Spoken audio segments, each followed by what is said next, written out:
Hello, everybody. This is Sophia Mona Lisa from the Golden Ray Center and the Rose Rule Mystery School. And I'm so happy that you're here to join us today. And I'm super excited about today and our message that will be coming in from Saraswati. I think I mentioned in one of my newsletters that there was a bit of a synchronicity around Saraswati showing up for us today. So I'd like to tell you how all of that unfolded. You'll notice in this picture of Saraswati, there is a peacock behind her. And she's often imaged with a peacock and really more frequently even with a swan, sometimes with a swan and a peacock. But this particular image with the peacock is particularly poignant, and I will tell you why. Saraswati in the Hindu pantheon is known as the goddess of knowledge. And fascinatingly enough, if I can get this to pull down here, there we go. You will see here in the feather of the peacock, there is an image that is referred to as an eye. And so spiritually, this eye represents wisdom and enlightenment. And the fact that this is happening, that she came forward for the activation of this third eye chakra, the portal of perception. So the way that it happened was, if you recall from our last gathering, I wasn't sure which aspect of the sacred feminine would be coming forward. And so it was kind of in my mind, just imagining, waiting to receive who that might be. And this one particular morning, I was beginning to wake up, and you've probably had this experience where you're in this liminal space where you're not fully awake, and you're also aware of any dreams that might have been going on. And so in that liminal space, I received the message that Saraswati wanted to come through. And of course, I didn't put all of these pieces together. I was just hearing that. So I'm going to stop my share for a second to show you this. So to get a little guidance and confirmation around whether or not what I was receiving was accurate, I went to this deck of cards that I have. It's called the Divine Feminine, to see, which aspect of the Divine Feminine I would pull. And sure enough, I received Saraswati. Now, we've talked about how these kinds of synchronicities are just not things that you can make up. What's really beautiful about this card from this oracle deck is I've always known about Saraswati. I've always known that she's a goddess of knowledge. And on this card, they identify her as the goddess of self-knowledge. So that is why, let me take us back here to our screen. That is why over here, I modified this to put self in parentheses to acknowledge not only is she the goddess of knowledge in terms of the as above, she is also the goddess of self-knowledge in terms of the as below. So I thought that was pretty incredible how all of that came together. So here we are in our journey, our ascent journey, and we've made our way up here to this third eye activation of this Venus synodic cycle ascent journey. And at the third eye, we have access to the sun aspect of Christ. And so we've been through all three aspects of Sophia, and now we're beginning to make our movement through the three aspects of Christ. Last month, we were at the Holy Spirit aspect of Christ here at the throat chakra. And now we're at the sun aspect of Christ. And at this third eye, sun aspect of Christ, the spiritual gift that we have access to is Shanti consciousness. Shanti being a Sanskrit word for peace, and Shanti consciousness being love and thought. And we are activating at this gate the 9th strand of DNA. And so I'm not sure if I've actually spoken directly to this piece of wisdom that was given to me. I may have alluded to it in conversations or through my newsletters. But what Sophia shared with me is that each strand of DNA is at a higher density, a higher frequency than the strand of DNA that's come before it. This, of course, is another one of the reasons why when we activated the 3rd strand of DNA back in October at the resurrection ceremony, and then Isis told me and Carol we had actually brought all 12 strands of DNA online in that eternal now space. And I thought, well, then we're done.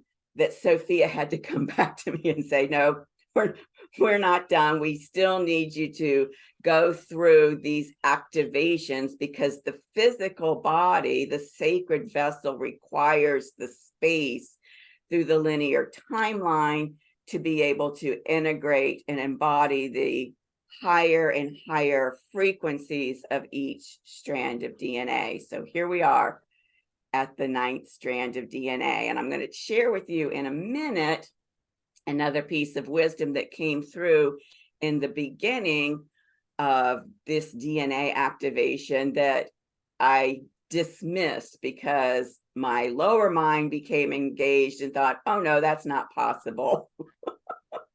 And now we're coming back to another full circle moment where I've been shown, yes, it is possible. And I'm going to speak to that in just a little bit.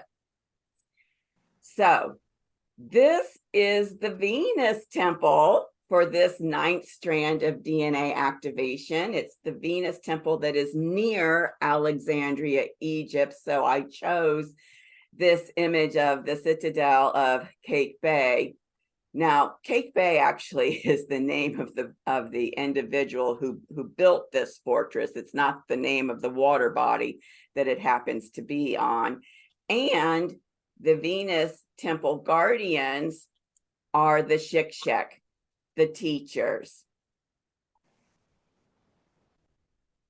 So as always, in the description box below, I will include the links to the 2 videos that will help you as resources for doing your personal DNA activation ceremony at home.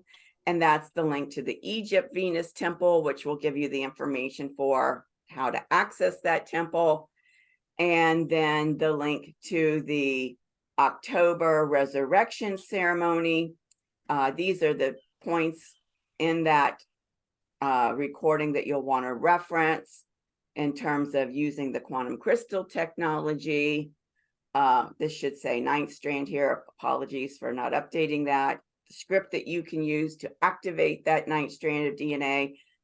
And then, you know, I encourage you to even through your personal ceremony to re-listen to this heart song that Maria sang for us in terms of the DNA strand and activating your crystalline light body. It's very, very powerful. So the links to those 2 will be in the description box below. And just wanting to, again, remind you of the power of the quantum crystal quartz technology in facilitating that process for you because you're working in the quantum field. And if you don't have a Vogel crystal, remember you can use any quartz crystal that you have available. So this is our opportunity now for anybody who has done any of the personal ceremonies for themselves to activate any of the previous strands of DNA. I'm going to stop the share, and anybody that would like to speak to anything that they experienced during these activation ceremonies, now's your time to speak up. So is there anybody at all who would like to speak to their experience of these, any one of these ceremonies? Okie dokie. I will go back to the share screen. So here we are at the portal of perception. This is the third eye chakra activation, and I've looked at this aspects in the sky. And of course, just to remind everybody, we know when the Venus gate activation is taking place because the moon and Venus come together in the sky. Just so happens to be taking place at 17 degrees of Cancer, just so happens to be in the first house for that chart, which is very significant. It is sextiling Uranus and Maria Salome, who are conjunct in Gemini, and it's squaring Chiron in Aries, and it's Chiron himself, the cosmic shaman, is trining Lilith, that sovereignty goddess. So if you do a DNA activation reading with me, I'll give you more information on that. And another piece about the DNA activations, which is going to relate to what I'm going to share a little bit later on, is that Sophia told me, because I wasn't sure when she asked me to do these DNA activation readings, I wasn't sure how to look at the charts to try to find the information around the spiritual gifts that were being unlocked with each strand of DNA. And so what she told me was to look at the chart in terms of the basic astrological wheel. And so the third strand of DNA that we brought online was related to the third house, and so forth and so on. So the ninth strand of DNA relates to the ninth house. The ninth house is ruled by Sagittarius, and the Lord of Sagittarius is Jupiter.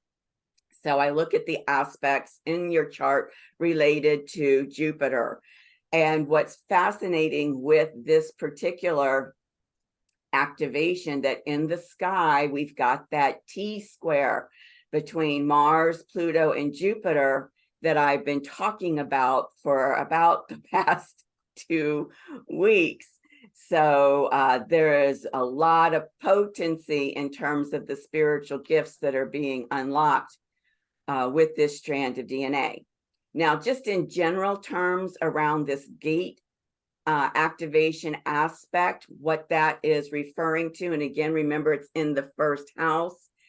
It is enabling us to perceive ourselves through divine love. Remember, oops, I'm sorry, this should say portal of perception. Sorry, didn't fix that. Remember, this is the portal of perception. So shifting the way that we perceive ourselves, and so enabling us to perceive ourselves through divine love as we claim sovereignty over our emotional self. Cancer is a water sign. It has to do with the emotional body, the emotional self. And when we are able to claim sovereignty over our emotional self, that in turn helps to liberate our mind from any of the low frequency thought forms, patterns, and programs. So this is a really potent activation. Now, I did mention that I've been talking about that T-square between Jupiter, Mars, and Pluto for the past couple of weeks. And I did this video called "For the Transformation is with the Embodiment."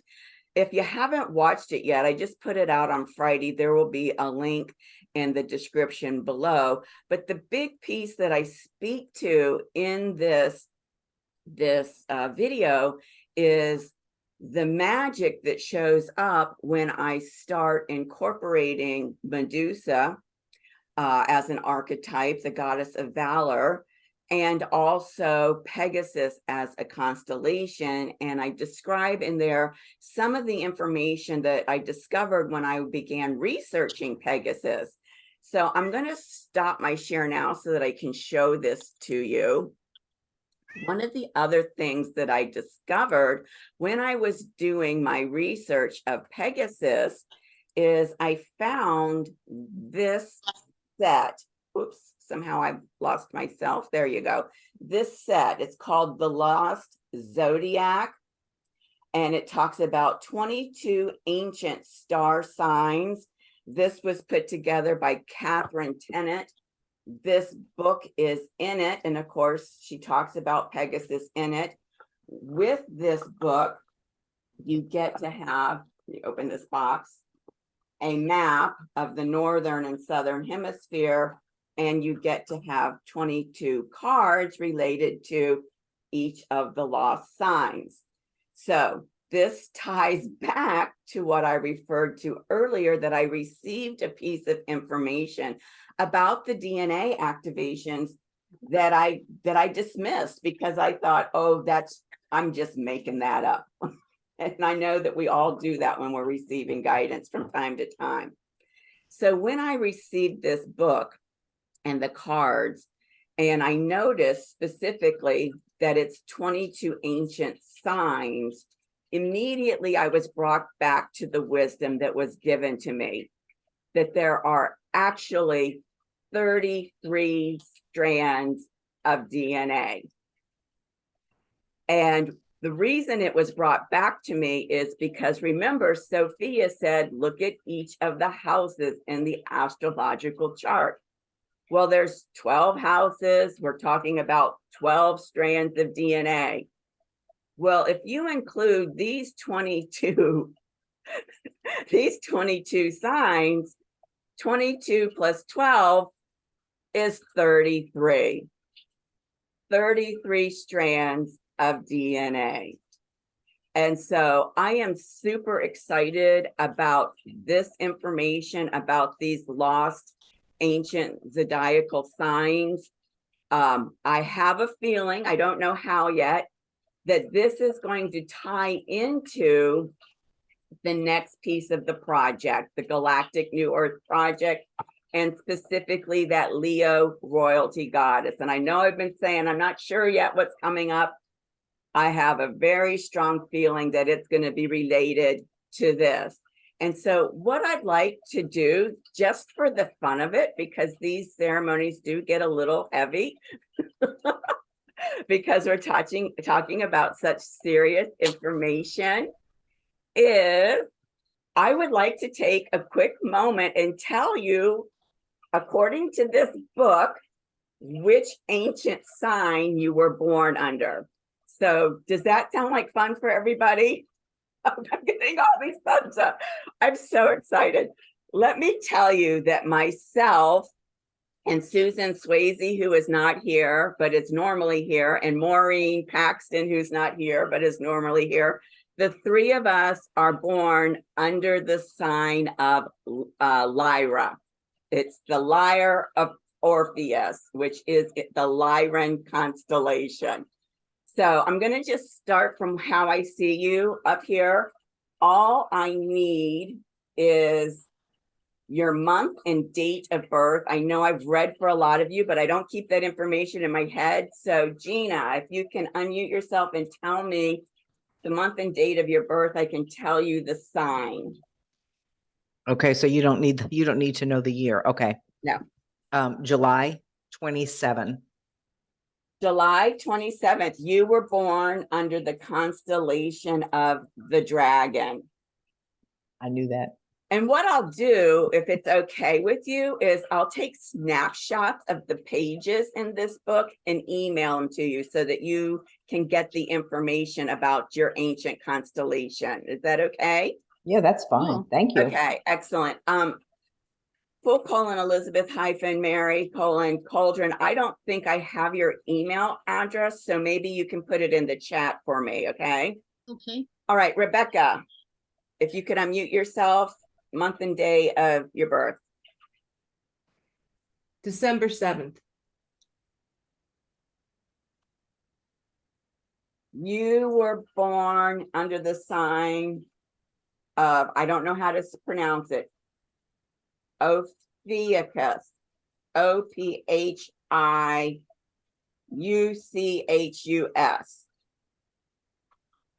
All right. Can I just call you Elizabeth Mary? Is that all right? Okay, if you'll unmute yourself and let me have your month and date of birth. Thank you. October 30th. You were born under the sign of the crown of the north wind. Ooh. Helen.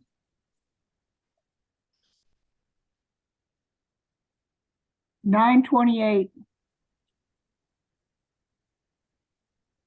You were born under the sign of the ship, and actually that's the last day of the sign of the ship. September 29th is the sign of the raven. So you were born under the sign of the ship.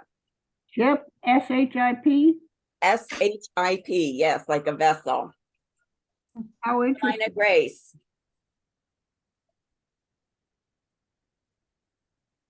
First of June. I'm sorry, honey. 1st of June. June 1. First day of that sign, the sign of Orion. Thank you. Karen, August 7th. the last day of the sign of the dragon. You and Miss Gina. More in Here we go common than again, you Gina. realize. You two troublemakers. Hey, Yeah. us Leo's got it rocking. Hey, what can I say? Carol. Can you hear me? My phone's acting up. Yes, I can hear you, sweetheart. Okay, July 31st, I'm a dragon. You are in the sign of the dragon, 3 of you. That's so 3 in the sign of the dragon and 3 in the sign of the liar. Me, Maureen, and Susan Swayze. Susanna Quintal from Portugal. Let me see if you've got in the chat here your month and day. March 30th. You were born in the sign of Pegasus. Ooh, So anyhow, this is super fun. I will take pictures of the pages, email them to you. It's really fascinating. And there's a definite reason why this ancient knowledge around these lost 22 star signs is coming back to us. So I'm really super excited to You see. forgot Nicole. You Excuse forgot me. Nicole. Oh, I'm sorry, Nicole. It's hard for me to keep track. Just a second. I know her birthday. She's born the same day as my son, October 19th. Hold on a second. Thanks for reminding me. The Bear Keeper, the sign of the Bear Keeper, Nicole. The Bear Keeper. Thank you. Yes. So Susanna and Nicole, maybe Gina, do you want to watch the chat? Because if you don't have your camera on, I forget that you're there. Not that you're not significant. It's just that my mind has so much going through it. Okay, I'm going to share the screen here. And again, if you haven't seen this video, really encourage you to take a look at it. Okay, so that was quick and easy. We're ready to establish sacred space and call in our galactic collaborators. So if everybody will just get really comfortable, make sure your hands and your feet are feeling supported. And just close your eyes and take in a deep breath as deeply as you can take it. Let's try to bring that first breath into our solar plexus chakra. And now another breath. Bringing that breath into your sacral chakra.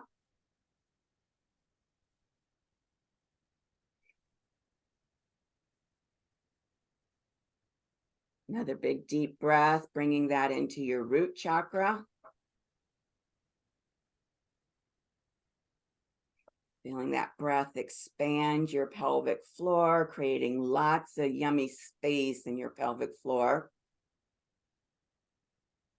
Staying with the breath.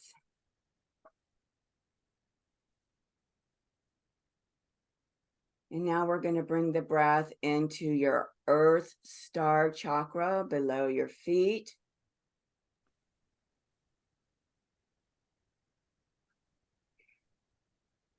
Continuing with the breath. Feeling yourself connected to the heart of Gaia. Feeling that energy flow coming from the heart of Gaia Gaia up through your feet into your body, moving up each chakra, bringing that energy all the way up to that third eye, the chakra that's being activated at this Venus gate.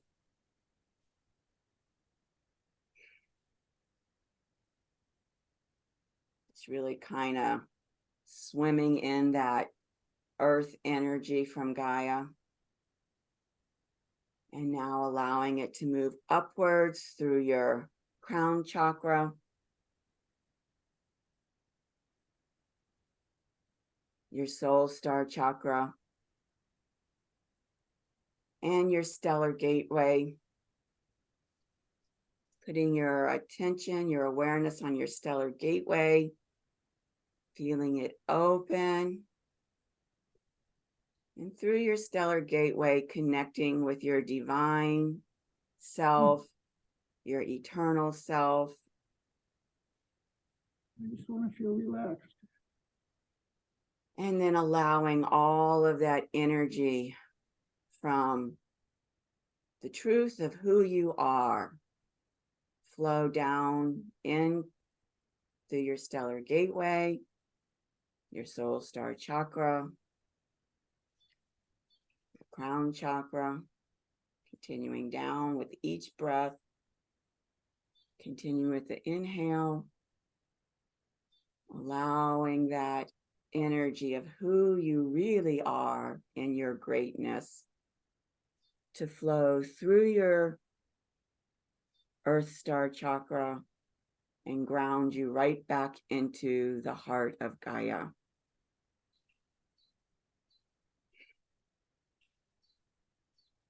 And now that we are all fully present here in the eternal now, I claim this space for the Sophia Christ consciousness. I call in the cosmic Sophia, Isis, Mother Mary, Mary Magdalene, and Sarah.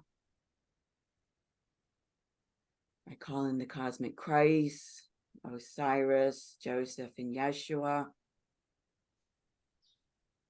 For everybody who is present now and for all of those who will join us in this space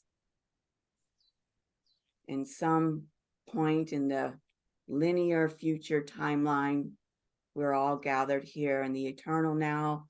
For each of us, I call in our mentorship councils,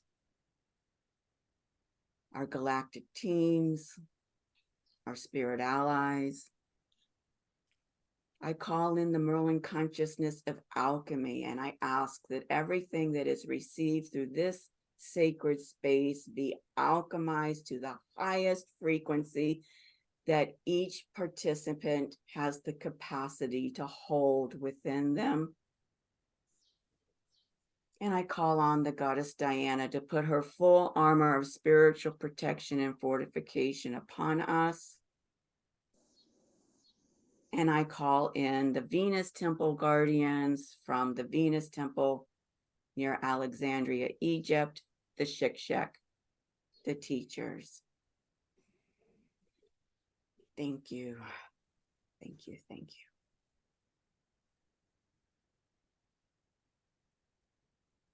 you. And so whenever Miss Carol is ready to begin sharing the messages from the goddess Saraswati, you're welcome to do so.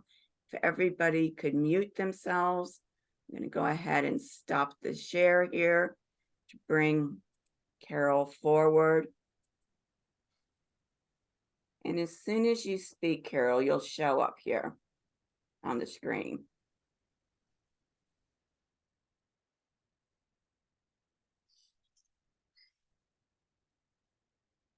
So we begin strong spine, completely connected chakras. Yes. Sitting tall. Yes. Connection. One straight line of breath, one straight line of light. Yes. We are now going to remove whatever shoes, whatever soles that we have that will be an interference between energy of the feet. Please take a moment to de-shoe and have a soul. We are going to do a consciousness rotation of light. Feet must be together as we bring the light within the body, as we recirculate, as we energize the light within the body, as it goes with the feet. Allow it to spark from one foot to the other, increasing light, increasing strength, increasing endurance. Yes, please put feet together. Making sure that when you're done, spine is straight, chakras are straight, energy flowing without interruption. Does not matter if the chakras are not flowing completely harmonious at this time.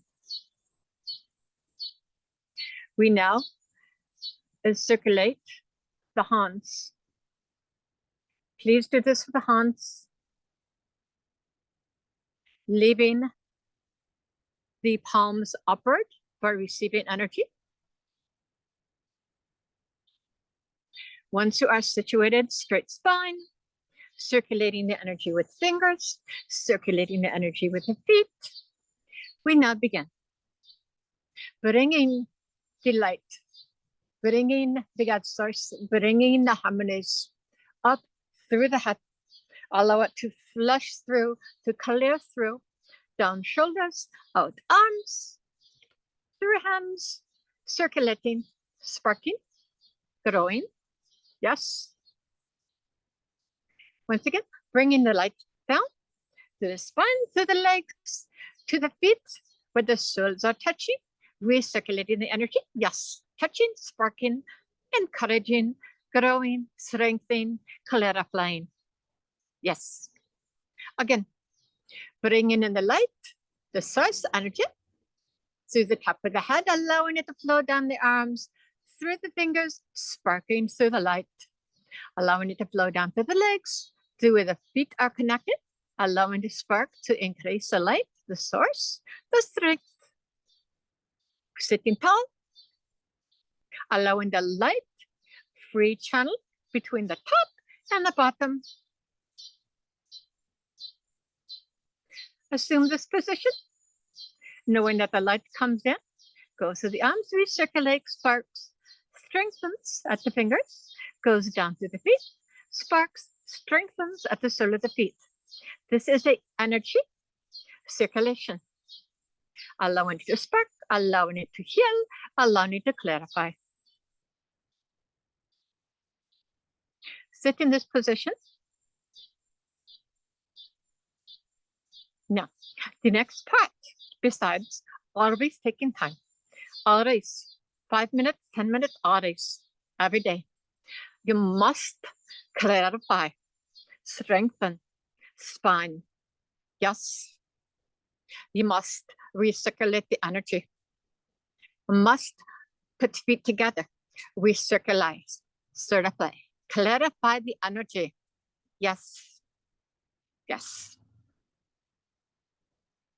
This is, besides a energy clarification, it is a focus on the breath that comes in, a ability to strengthen this spine, ability to bring light in.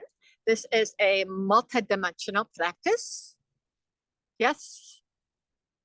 This is to be done as in breath work, bringing the breath in, letting the light flow from the breath.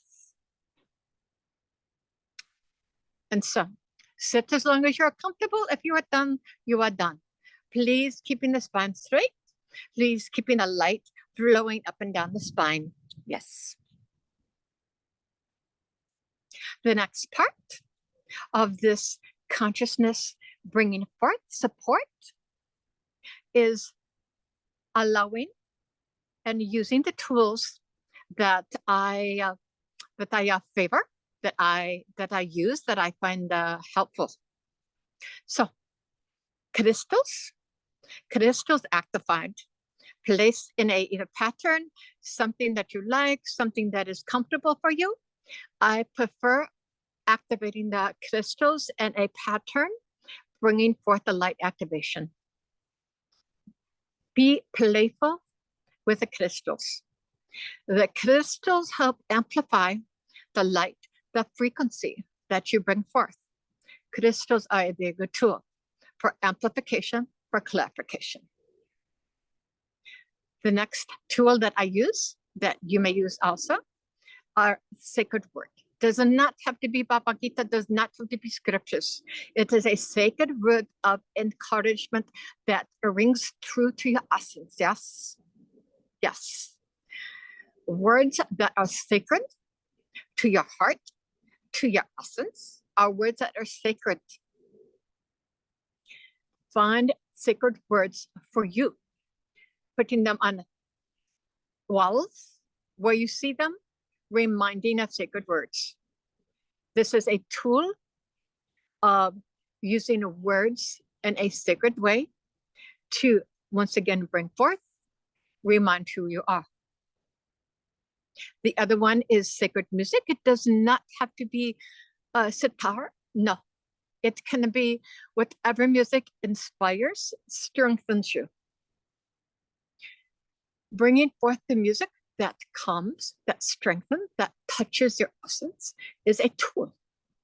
So yes, we have the breath, we have the light that comes down, we have the crystals that are a natural tool of amplification, we have a sacred music, we have sacred words. There are other tools that other masters use. These are tools that I have found to be helpful. So tools that I use and I see the benefit of and I use myself, I put forth.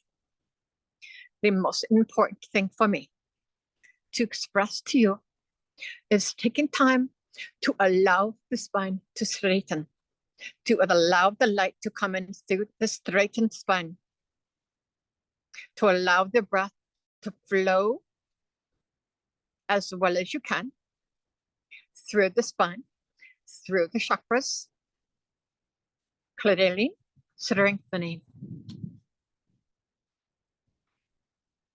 The body is a tool. It has been said that you are a spirit having a human experience. Your spirit resides in your body. Your spirit to thrive uses tools. Tools that you have. You may not have sacred texts, sacred music, but you have sacred breath. You have sacred light. You have chakras. Each day, touch space. Remember.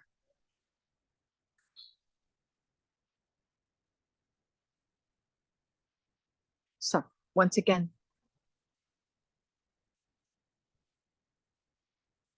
this is also hands, hands, yes, yes, hands, fingers up, fold, bridge, bridge. This is a female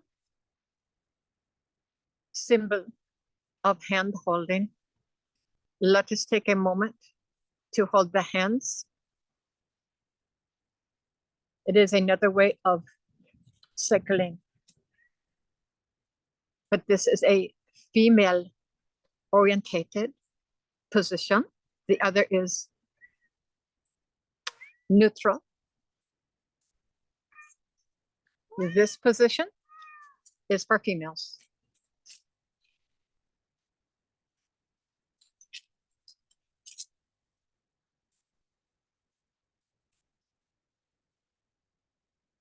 This is what I have to say. Any questions?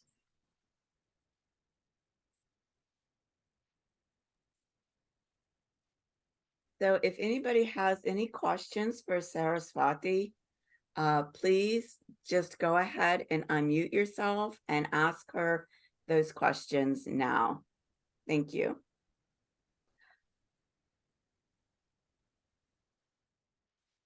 I have a question. Carol, it seems my a big piece of my purpose and mission has to do with knowing myself at the deepest level. And in doing so, I'm supposed to kind of lead the way for other people to do the same thing. I wondered if you had any input that could be helpful to me in that.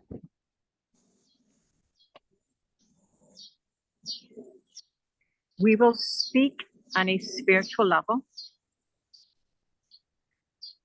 Your spirit, your essence, your core, the spiritual expression of who you are. This essence is to be known, is to be revered, is to be held sacred by you.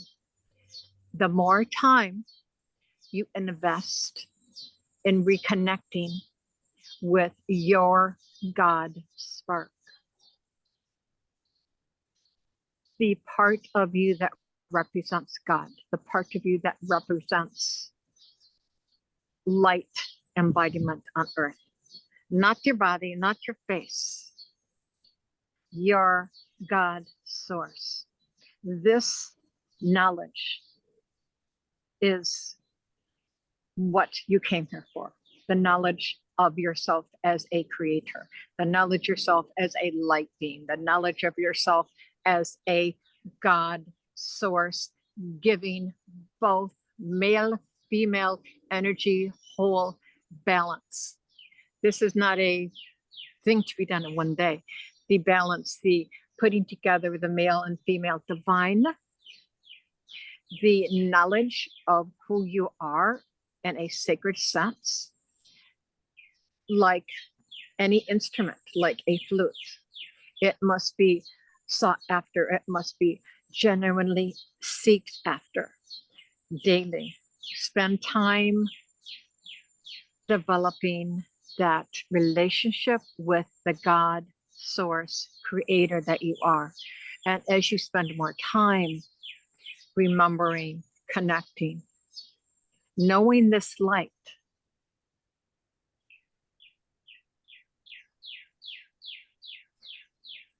let us give you this picture. You are walking in a field of flowers, beautiful grass. You are going through this for the first time. You walk through it, everything comes back to where you are. To make a difference in your daily life, you must walk this path through the meadow daily. Tread a path, make a burrow, make a path. Wear this path from your physical body, your mental body, to your spiritual self every day, until there is a solid path, connection, journey between this human body and your spirit. It must be established. It must be a groove. It must be something for the development of mana. It is something that you spend time daily re-establishing the connection until it is such a deep groove and such it is a deep path that you naturally, when you land in that place, you slide there. That is what I am sensing for you, to develop your connection and knowledge and remembrance of self and remembrance of who you are in such a way that when you sit down or when you take time, that groove is so solid, is so firm, that the connection is instantaneous. And through knowing that instantaneous connection, through knowing that pathway that you have established with your spirit, then that knowledge of yourself that is more a part of you than the ego will be a daily ability to bring forth. Does that make sense? Yes. Very much so. Thank you. And I heard the birds got loud. They are great. Thank you so much, Carol. I would like to ask Saraswati, please, a question about some symbolism.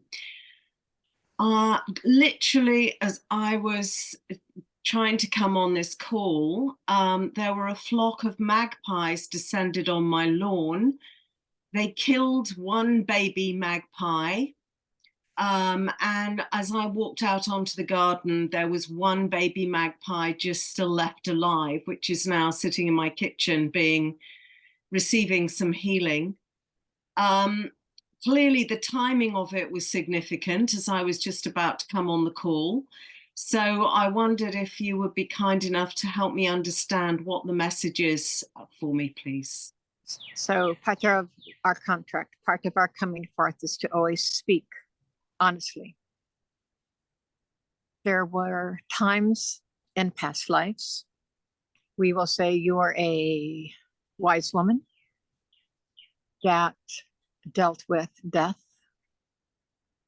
healing, and the knowledge that surrounded the transition of death. Your knowledge and experience in several lifetimes of death and the transition made many people uncomfortable with you. This very in your face sign of the magpipes and the dying is a way, we do not want to say to shockingly bring forth, but it is reaching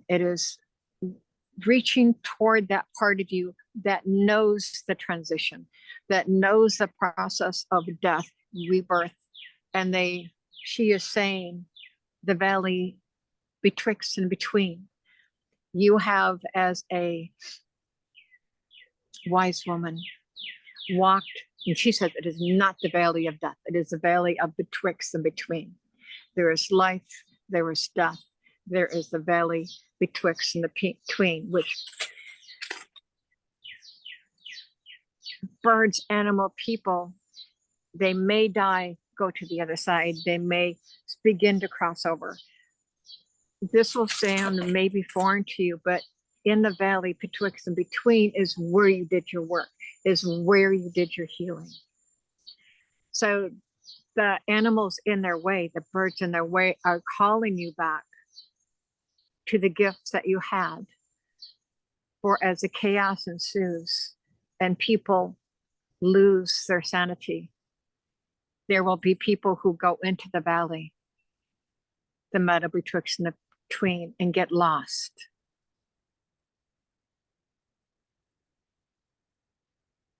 Your talent, your gift was to be able to comfortably go into the meadow, comfortably deal with the situation. And we are saying that you know that the meadow is a place of transition between here and there. It is called the veil, but for you, it is not a veil. It is a place to do healing, is a place to reach parts of humans and animals that have been injured and cannot heal here and cannot heal on the other side. Does this make sense? Yes, but I think there's still some clarity missing. So for my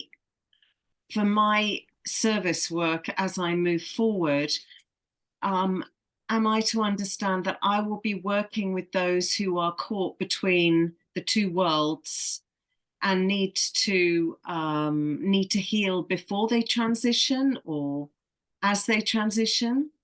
The kindest way to say that many people will lose their way, many people will lose their mind. Yeah.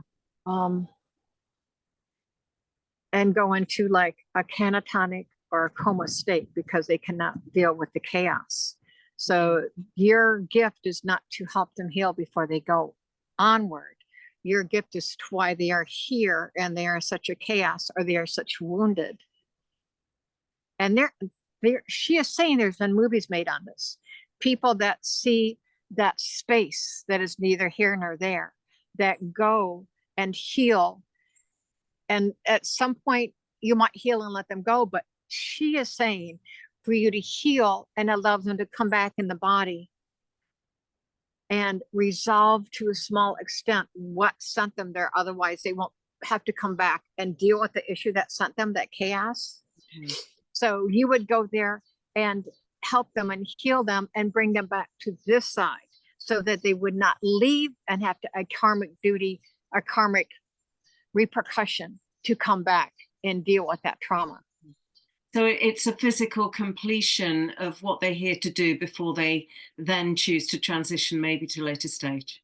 Yes, and their emotional and their physical mind is such a state of chaos that they shut down. And she's saying that is actually something that has been made movies about. There is a place people go when they shut down. Their mind shut down, their spirit shut down, their emotions shut down. And if it's traumatic or damaging enough, it goes into the field. It goes into the field between the fields. And the only repercussion I'm feeling for you is there like what I'm feeling as you walk in, there's like waves of goosebumps and waves of the feeling of goosebumps when you're feeling something very strongly. So when you go into this wave, you get waves of goosebumps as you go to find that person and bring it back. Okay. So is this is in the physical? Yeah. Yes, you are in the physical, but you have the ability. Edgar Casey says that is what he did. He went to the meadow to find out what was wrong with people, to find out what was damaged in people. He came back and said, this is what's damaged in you, and people healed. So he's saying that you have the ability to go into that meadow like Edgar Casey does. But because they are ditched and are confused, you have the ability to go heal them in that meadow so they can come back here, resolve the physicality that sent them there. Because if they go to the other side in that state of confusion, they will have to come back and resolve it, which is not helpful for them. They need to come back from running away from the confusion, from running away from their mind. Come back here, heal, deal with the mind, accept what is happening, and then they can pass. But if they pass with all that chaos and running away, they're going to have to be reborn and deal with it again. They're saying, okay, I don't feel it's imminent or anytime close, but there is a shamanic woman that does this frequently. And your paths will cross, and I'm feeling it's not imminent at all, because from when I see you guys connecting, you have already started doing the work of going into the Meadowland. So there's actually a teacher that knows how to do it and knows the work you're supposed to be doing, but until you begin doing the work, she will not come into your life. And I'm feeling it's not scary at all. It's she restoring the balance of a chaotic mind is what I'm feeling. A chaotic, not mind, chaotic spirit, because the Meadowland is a spiritual land. So this, just to clarify, I understand, I believe I understand what's being shared. This seems to be very different from the path I seem to be following at the moment. Is that correct, that I'm going off in a different direction? This is something that you could do no matter what else you do. Okay. It's like someone that goes in the office every day and does their work and does service and does office work. Well, at home, they're writing a book to help humanity. So you can do your focus task, but this is a book that you have the ability to write to help humanity. And I understand, and I've known for some time it would be needed. Yeah, and I've always felt that I would be called at that particular point. So I have known that. Thank you. It's very valuable. I don't feel her close to you because I keep feeling over and over that you must start the spiritual work of being comfortable going into the Meadowlands. And I'm also sensing there's no danger for you. It's something that's more of a remembrance. This is something that you have done through lifetime. So it's a more of a remembrance for you. But until you start putting energy toward that ability, she will not come forth to assist you. Does that make sense? It does. So is there something physical I need to do to activate that, or is it an allowing and it will come to me? Meditation there will be a sound that will resonate with you. And when you meditate and you either say or do or hear the sound, this sound is multidimensional trigger. So begin by meditating and be open to different sounds and listen to different sounds, because the meditation is where you start, and the sound is a multidimensional sound that will allow you to become multidimensional. That's what they're saying. The sound is a multidimensional sound that you will connect with it and be multidimensional. But the breath work is where you start, so that you can go to allow your body and mind to be in a trance position of meditation. Okay, wonderful. So yeah, that's just something that you can do besides what you're doing. Yeah. Thank you so much. Thank you. Oh, okay. Susanna has several questions. Susanna Quintel. Has Unfortunately, anybody seen this light that's right yes. here? Okay, I It's just noticed it. unbelievable. I'm just blown away by it. It's just absolutely incredible. Okay, what was the question? Oh, well, she has several. So how do you want me to do this? Because there's like 5 questions. Do you want me to do? Start at the beginning and we'll just see what happens. Okay. All right. So the question starts with Saraswati. How can I better trust and surrender to what is? Can you validate if I am doing a good job at loving myself and that I'm allowing myself to receive? I have the sensation that butterflies and birds are flying much lower and closer to Earth. Why is that? And can you help me understand why I saw a pentagram in my mind last night? Thank you, thank you, thank you. Yeah, Namaste. because you were part of a coven of wise women. That's very, and that was just very comfortable for you to do it. And a pentagram, as far as a wise woman coven of women that are strong together, is that's where you saw that, and it's comes from a female mystical point. Now, as far as your going for self, you are aware of the butterflies becoming closer, because your sign is to begin your transformation, and to begin the transformation in your case is to allow yourself to transform from the inside out. Now, this is not going to be easy work, because you must spend time within your breath, within your spirit. You are not your body. You are not your mind. This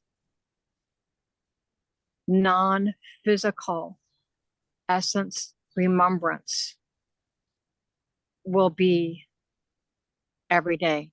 It will be starting to play a sonata on a piano when you have never walked up to a piano before.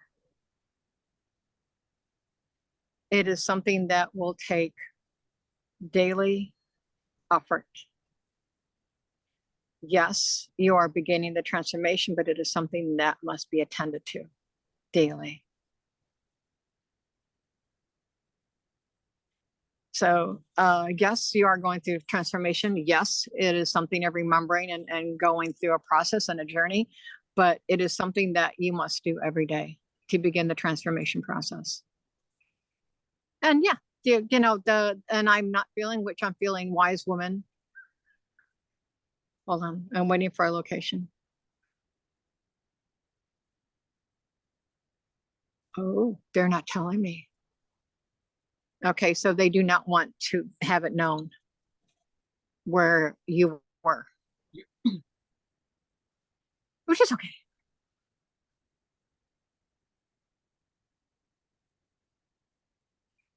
Okay, Nicole Karnoff has a question. Saraswati, could I just ask for guidance on my current path, please? Thank you so much. On your current path?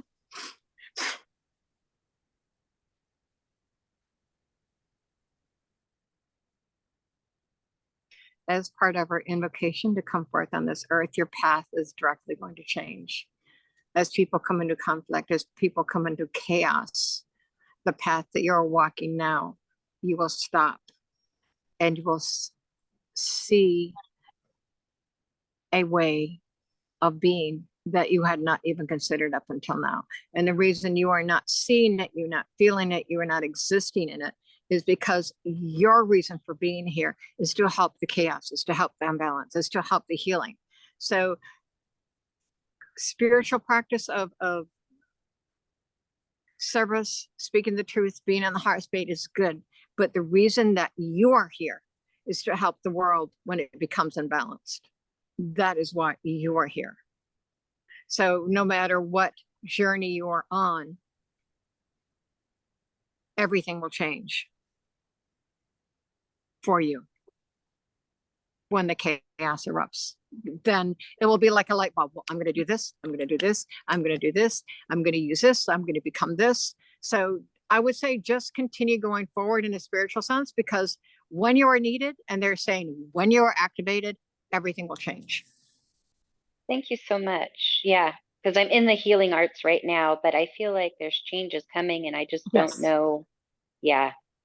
Okay. Just because it Thank hasn't, the chaos isn't there yet, but when the chaos is in front of you, you will come, it will be just, you will go from being in junior high to a graduate in college, and you will remember things that make no sense to you now, but flow in a pattern that makes sense to you when that happens, because that's why you're here.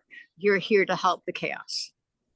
And Thank right you now so you're much. just here to experience it before you have to step into your mission. That makes a lot of sense to me. Thank you.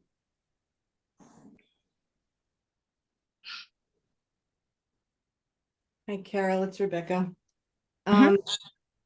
I have this joy that I've had a lot lately, and when the joy is present, I cry a lot, which we talked about this before, and my heart actually hurts. So I'm just curious, is it my heart and my heart chakra and my throat, or is it physically I have to go get my heart checked? And my adjustments in my chest, and my ribs are out a lot, and I just have a lot of pressure here, and I'm just wondering how I can release, what I can do, etc. What she is saying, and I have to repeat it, is you are releasing trauma. You are releasing past life trauma. You are trauma. You are releasing family trauma. You're releasing this life trauma. So yes, you're going to feel pain. Yes, you're going to feel discomfort.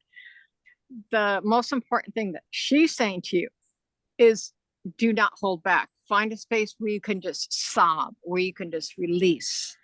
The more that you release, the more that you can sob, the more that you can just, like, say your chest hurts, say, acknowledge my chest hurts. I am releasing the pain. I have no need to keep the pain in my chest, and physically see the pain come up. But crying is a very useful tool for removing past life trauma, for removing past life and family and negativity. So that is why you're going in it right now. And that is why the joy is so intense. But the negativity and the trauma, and they keep saying trauma, there's trauma that has to be released. The trauma has to be released.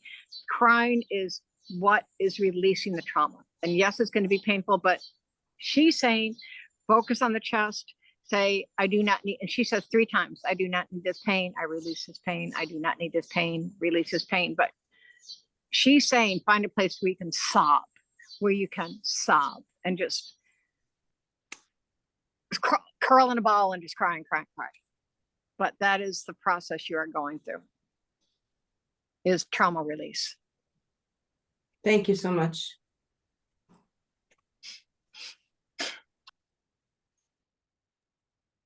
Okay, I will ask my question. Very similar to everybody else's. I feel that I'm about to shift and I'm not sure which way to go. So I know that I know that there's a shift coming. I just don't know which way to go.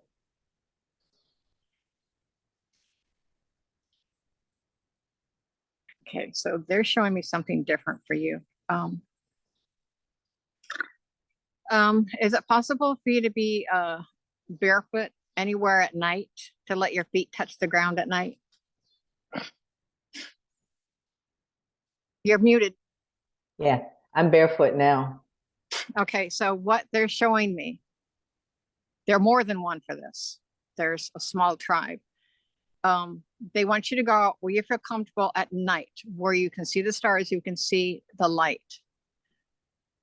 What they, because you have a tribe here, are saying to me about you is you are related to, oh my God, you're related to these entities that transmute energy of the planet outward. So what they are saying to you, what your tribe is saying, when you go out, your feet are on the ground, the first thing that your tribe always does, and they said, this is what your tribe does, bare feet, allow your energy to go down. And they said, some use tendrils, some use light, but they said, your base, your place, your area is the heart of the earth. They're showing me, this is very interesting. They're showing me a light and there's a tree.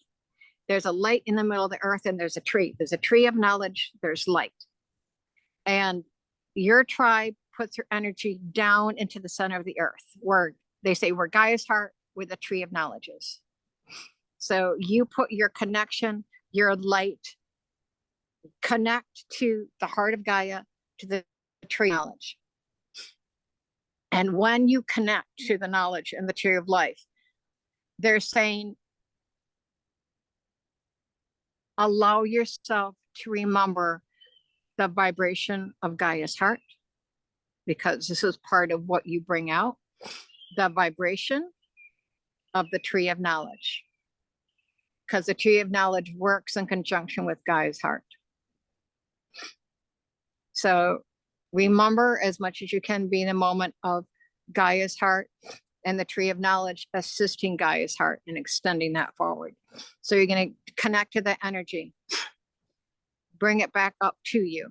Okay, now this is going to be the part that will take a little adjusting to. Okay, so you've got the energy of Gaia and the tree of life. Yes, allow it. So you're going to allow yourself to be as a tree channel, allowing it to come up through roots, up through your trunk, all up through the branches to the sky. Now, what your tribe does, transmits the energy from Gaia, from the tree of life, up through their bodies, up to the sky, attaching it to the light out. Okay, so you're going to transmute, bring up, put out through to the sky, to the light. And there will be one star that calls to you, that attracts you. Go ahead, throw the energy out to the star. Okay, pull the energy from the star back in, down to the tree body, trunks down to Gaia. Your tribe is a transmuter of energy. And they're saying it doesn't matter what else you do, because you transmute the basic core of Gaia. Bring it up, connect, because they said people are not connecting from the light anymore. And your tribe actually connects the Gaia, and people don't do that. Allow the light to come in, bring forth the Gaia, bring the light out. And that's it. Anyone can do this. But this is what your tribe's mission is to do, is to transform and transmute. But there used to be a lot of population of Earth that did that. That literally sat outside, let the light come in, channeled the Gaia, bring Gaia's energy in, channeled to light. And there used to be like indigenous tribes that literally did that. No one does that anymore. So your tribe came here to transmute the energy. Now they're only saying that when you bring the energy up and you shoot it out, it might feel uncomfortable because you're bringing so much energy up from Gaia's heart. So that may take a bit for you to be uncomfortable with that amount of energy that you're transmuting. And if you want, you can see yourself standing with your tribe, standing with a group of people, and you're all doing it together. So you're not doing it by yourself, but you literally have a tribe of transmuters. Does that make any sense? It's very vivid, but I don't know if that makes sense to you. Yes, actually it does. But they're just saying when you bring the energy up and shoot it out, the energy might feel uncomfortable because it's so strong. But that's what I was brought here to do. So, okay. That's why I chose to come. Okay. And right now, God knows we need it. Thank you. Susanna has another question. She's asking, can long periods be a spiritual release? She says, I did a blood test and everything is normal, but the amount of blood is scary.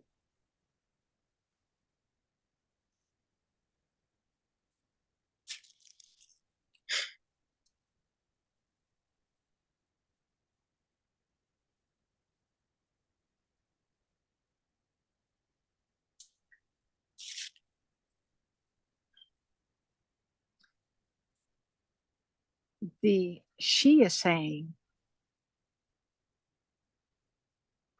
that, how can she say that? Your past lives have been very divine masculine. And when you came onto this earth, they said, okay, enough of the masculine. You need to come in and be feminine. And you really didn't want to because you got more done. You're more useful. You felt more active and you felt more vital. And they're like, no, your time is to be a helpless female. So this is, I don't want to say unbalanced. This is a result, or this is a balancing of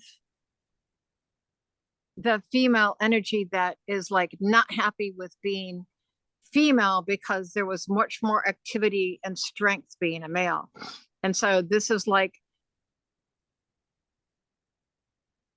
your body is not comfortable yet realigning with being female because you really didn't want to be a female.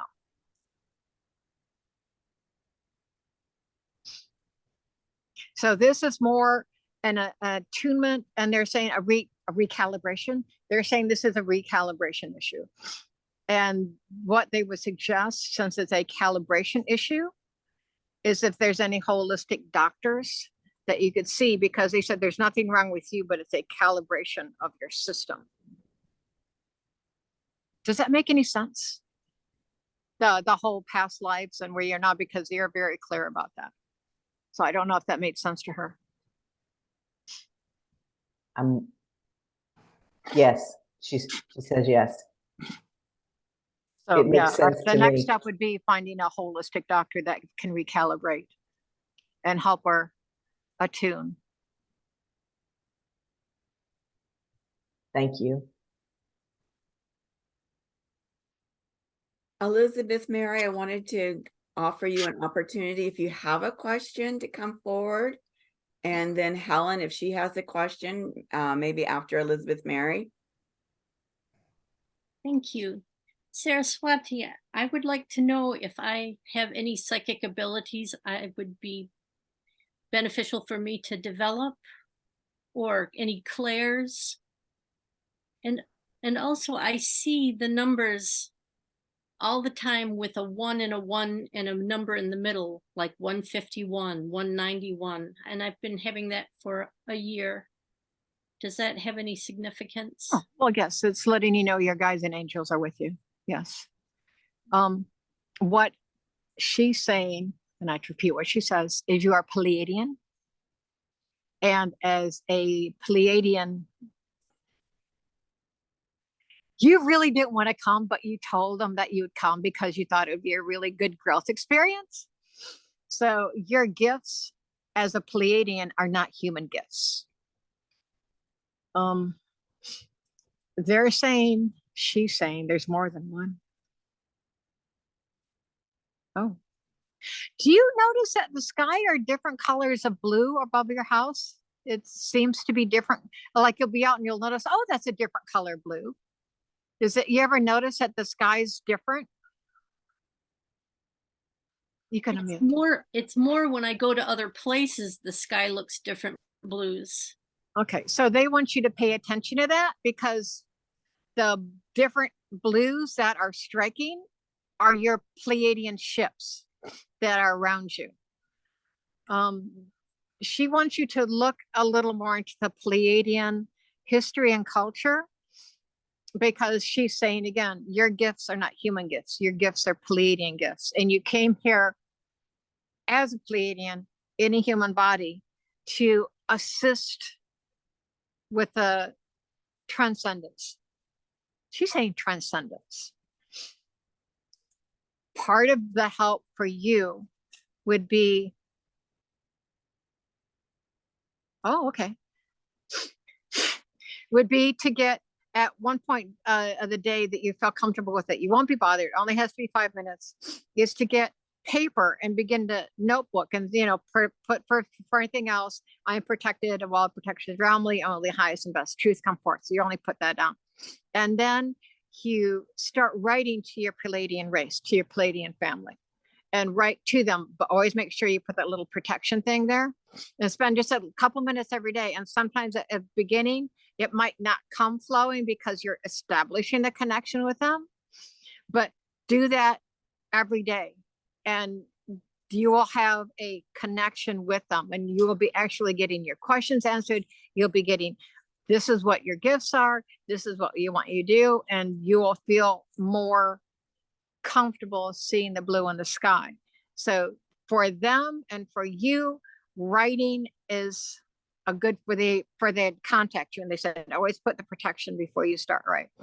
And they're saying that you're not a human, you're a Pleiadian. You just came here to assist. So your next step is to find out about that and take steps to make a connection with the ships that are up there. Thank you. Carol, can you repeat that protection statement? Because it just kind of came pouring out that it wasn't even, for my mind, comprehensible. Well, I know when they talk fast. When you write to your race or your family or to Yeshua or to Archangel Michael, before you write, you always put down, I am protected. Only the highest truth is welcome here. So you might want to change that from day to day, but you always put that you are protected in some way and that only the truth comes through. So that your intention protects and makes your area sacred.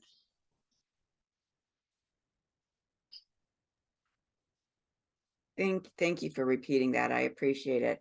Helen, I wanted to give you an opportunity if you had any questions for Saraswati. I'm good. She's been talking to me through all the others. Excellent, excellent. And so I know. Okay, she says really quick, she says that Helen was alive when she was alive. So she has a, I don't say vital, she has a very active connection because they were both here at the same time. Thank you. Thank you for that. So I normally don't ask questions during this time, and I am feeling a great desire to. So what I find fascinating is all of your conversation around the breath. And of course, Sophia recently inspired me to create these quantum embodiment opportunities that are directly connected to doing breath work. And my question is, for these events, is there any piece that I haven't recognized yet that I should be including in those events?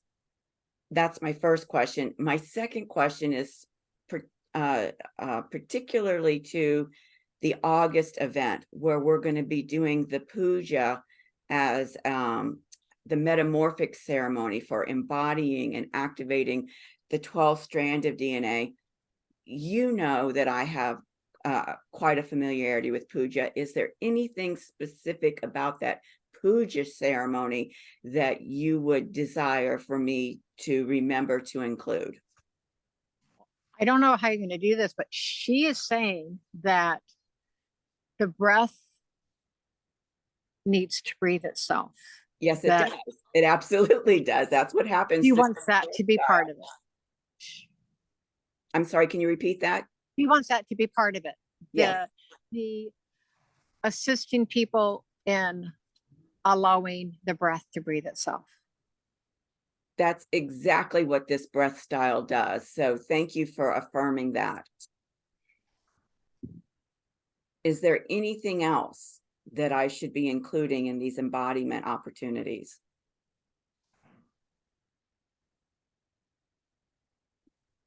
Oh, okay. She is showing me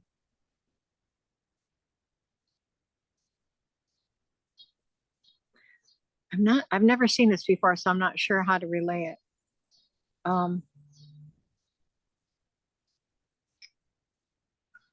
They show me pictures and sometimes I don't know how to relay it. She's showing me connection between people holding hands, but is there going to be a horse in the middle at any point, or a horse in the? Yes, we're doing a horse meditation. Okay, because everybody's holding their hands, but there's this energy that's emanating from the horse. At the circle, they're holding hands, brings in the horse energy, and it magnifies it. And there's something that you can do to allow the energy to be clarified. Okay. And so, but this is a real big thing. It's a horse people energy and people holding hands, and the energy is just a very big energy, electric, magnetic, intense thing. So if I can clarify, is it something that I'm supposed to know how to do, or is it something that Angela, who has No, heard of it is something for you to remember that you have done before. So you're going to have to channel your higher self, because your higher self already knows how to do this. So it's going to be a challenge for you, because you have to tap into something that instinctively knows this is what we do. Instinctively knows this is the correct way to bring the energy forth, have a sacred space, and spread it out. So your higher self works with energy exchange between animals and humans and the healing that happens. So that is a chance for you to use your higher self and your gifts of human animal healing and bring that knowledge down and use it. Okay. Yeah, they're saying that's something for you to tap into your higher self and bring forth. Okay. Okay. And then the piece about the metamorphic ceremony that I was guided to do as a puja ceremony. Is there anything specific about the puja that she would like for me to include? She wants some type of ghee ceremony included to release and let go, or something has to involve ghee, the purification of ghee. Do you know what she's talking about? Yes, I was going to do a yagna ceremony, which is like a small fire ceremony where you put the ghee on the fire and you say swaha, and that lets it go. Okay, so she's saying yes. Okay. Okay. She says this is an opportunity for you to allow your higher self to come more into your consciousness. Okay, thank you for that. So everybody's had an opportunity to ask questions. So Carol, if Saraswati has any final words, any final message for us.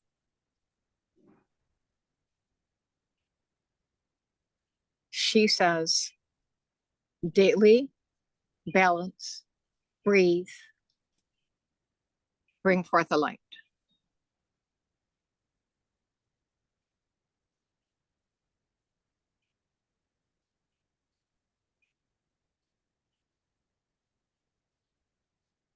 Thank you. Thank you from the bottom of my heart. Thank you.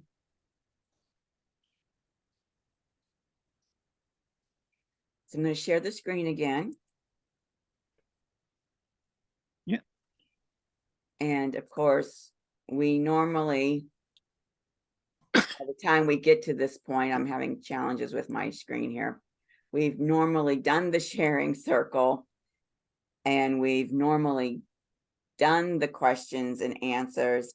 And I'm just going to stop the share and allow one last opportunity.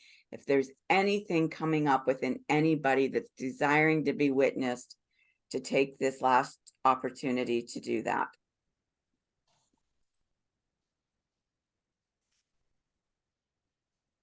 Anybody at all have anything that they'd like to speak to? Yes, Karen, go ahead. Hi. I just wanted to share that working with Sophia is so fun. And I recently asked her if she could look deeper into my chart, because I have pretty much all fixed signs in my chart. So making change is not easy for me. And if anybody else has any of those kind of issues, I encourage you to reach out, because what we came upon really helped me so much. When we brought in the Medusa, oh my God, I so resonate with Medusa, that whole experience, and the Pegasus. And it really helped me clarify how to move forward for myself in my journey here. But it's been a real mystery for a long time. Thank you for sharing that, Karen. I mean, you're part of this co-creation that's brought forth, you know, these lost 22 ancient star signs, brought it back into my awareness and reconfirmed the original message that there are actually 33 strands of DNA. That's going to be a whopper of a piece that comes through. Yeah. And isn't it interesting that in this material, which, by the way, remember, came from this book that the Celtic horse goddess Epona sent my way, Pegasus is the first constellation in Catherine Tennant's collection here. And it was really interesting how when you brought that book up, when you were going over my questions with me, the pages that you came to were the most significant pages in the whole book that I personally identified with. It was really kind of interesting. Yeah, me too. And that's why I loved this book when it was given to me, because it speaks to all the kinds of things that I love, the archetypes, the animal communication. You know, it's been really powerful. In the world.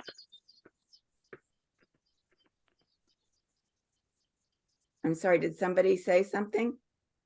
I wanted to say that I'd like everybody to go on signals.com, and it's a kind of cheesy order online store, and type in quilts, and they have a really cool, which I have one, a constellation quilt, and it's made in India, and it's all cotton inside out, no polyfill.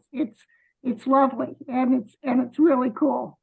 So I just have to pass that on, because it's kind of a cool, as above, so below, sleep under the stars, fun idea. So go check it out, everybody. Absolutely. Thank you for that recommendation, Helen. So Caroline Ryan says, really sorry, everyone, I have to leave. So grateful to be with you and for this opportunity. And thank you to Carol. Much love to all. Remember, she's over in the UK. Susanna from Portugal had to sign off as well. So Does Susanna really have a curfew in her? Yes. I mean, it's not her personal curfew, it's a curfew in Portugal? Wow. No, it's not. No. Oh, it's her Yeah. bedtime. Okay. If you will recall from previous times that she's been on with us, Susanna is a person with a disability. She's in a wheelchair. Yeah. And she lives in a group home for persons with disabilities. So it's that kind of curfew. And the home has a curfew. Yeah. Got it. Interesting. Yeah. And so remember, I think she's 7 hours ahead of us there. Right. Yeah. Okay. Does anybody have anything else that they'd like to share?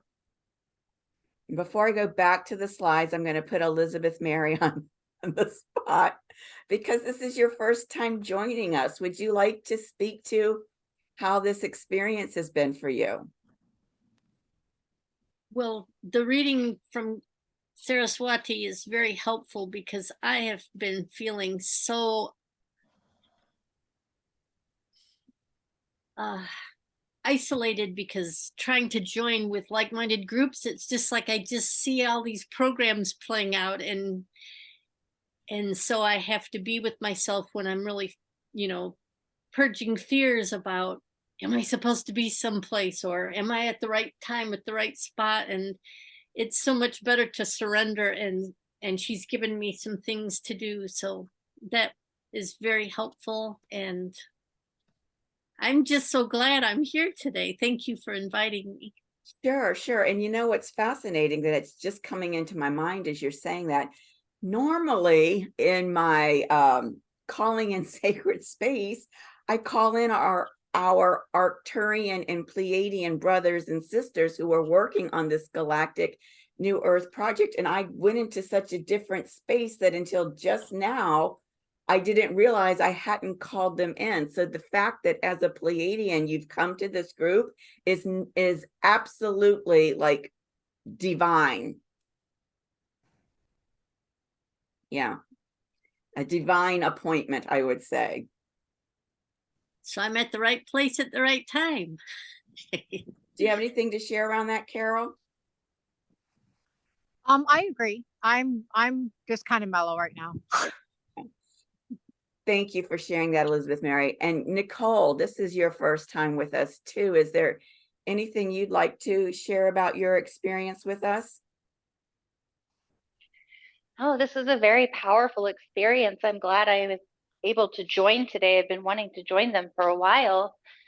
And the information that was provided really resonated because I feel like I'm going through a period of change, growth. Things are starting to come into my mind that I've never even thought of. Things that I don't even have experience in this lifetime, obviously. But it's just been a very weird time. And so I was just kind of wondering why I'm getting all of this information in my head as I'm doing my work throughout the day, right? So no, I really appreciated this. This was really amazing. And thank you all for holding space while I did that. Thank you. I'm so happy you were finally able to join us. It's just warms my heart to have you here. I really appreciate you, Miss Sophia. Oh, thank you. I appreciate you too. So unless anybody has anything else they'd like to share, I'll go back to the slides. Anybody? Okie dokie. Let's see here. All right. The next gathering for the 10th strand of DNA activation is going to be at the Temple of the Golden Flame, which is on the slope of Mount Ararat in Turkey. Now, this is going to be June 21st, is the actual Venus gate activation, right? When the moon and Venus come together. And that's going to be activating the crown chakra, the portal of authority. And, you know, Medusa has made it very clear to me.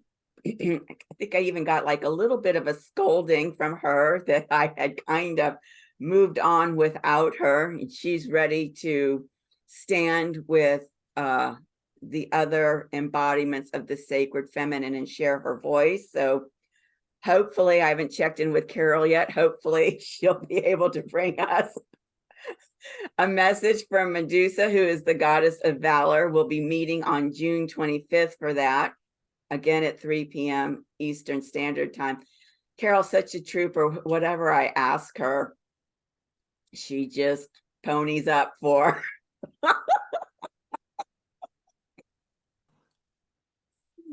So before we say goodbye, I just do want to remind you that I had this incredible download from Sophia about this piece of the Galactic New Earth Project related to the 12th strand of DNA activation that's coming in August. It has to do with quantum embodiment. You know, I've been relentless about embodying each of these strands of DNA that we've been bringing on, particularly because they are at higher and higher frequencies. So I'll put a link in the description box below. If you haven't seen this video that I put out this month, to be able to look at that information on my website.